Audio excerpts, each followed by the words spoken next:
Here's a really good public article about how digital forensic is being used to extract data from mobile devices. This has to do with how it's being used in public schools, but it gives you an example of how the information can be obtained and what the length and depth of information that's available. Here's a picture of a really good laboratory for extracting data. All of the phones are barcoded. They're numbered in a bin. And this company, Celebrite, they use a lot of the same tools that we use in investigations.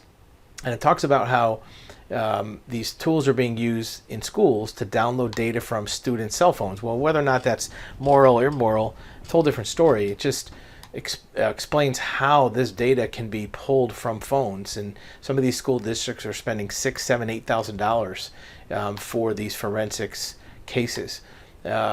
They are able to siphon text messages, photos, application data from the students' devices.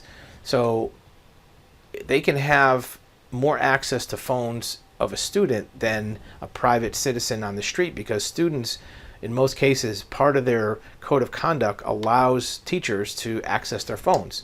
And once they do, they can download all this information.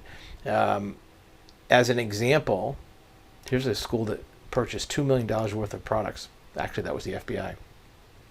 As an example, some of these schools are downloading deleted files from that mobile device. Some of them are downloading old app information, like what they posted on Facebook. And one of the things that the privacy advocates don't like is that some teachers are pulling out students they don't like out of class and running their phones to find reasons to suspend them, right? And they can find some incredible things on these phones. Just think about all the activity on your phone: text messages, photos, emails, what websites you visited, even map data where you travel to is all going to be on that phone. In many cases, if the app's even been deleted, if you had a secret app like WhatsApp or something else, you may find that the information is still in that phone. One of the best uses of this, scroll up a little bit higher, is where the phone itself, and many times, doesn't have to be unlocked. You can plug these phones in to some of these devices and break right through the encryption to download the data.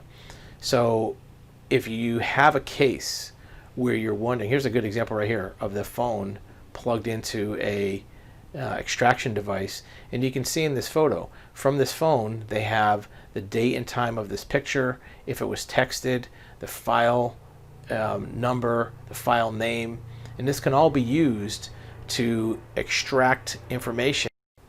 In the worst case for a student, it could be embarrassing, get you kicked out of school. In a civil case, it could be the thing that breaks a case wide open, to know that somebody's embezzling from a company, or committing fraud, or committing a crime, or even in a marriage relationship infidelity case, to show that a person is at a place where they're not supposed to be. Sometimes cameras will even take intermittent photos without snapping the shutter. They can show up on some of these downloads, and these data dumps, this is a perfect example how it looks when these are done. This device can collect all the information from the phone and then bring it over to a computer for analytics and forensics later, to find out what are the timestamps, what is the metadata, and where that phone has been used and on what apps in its history.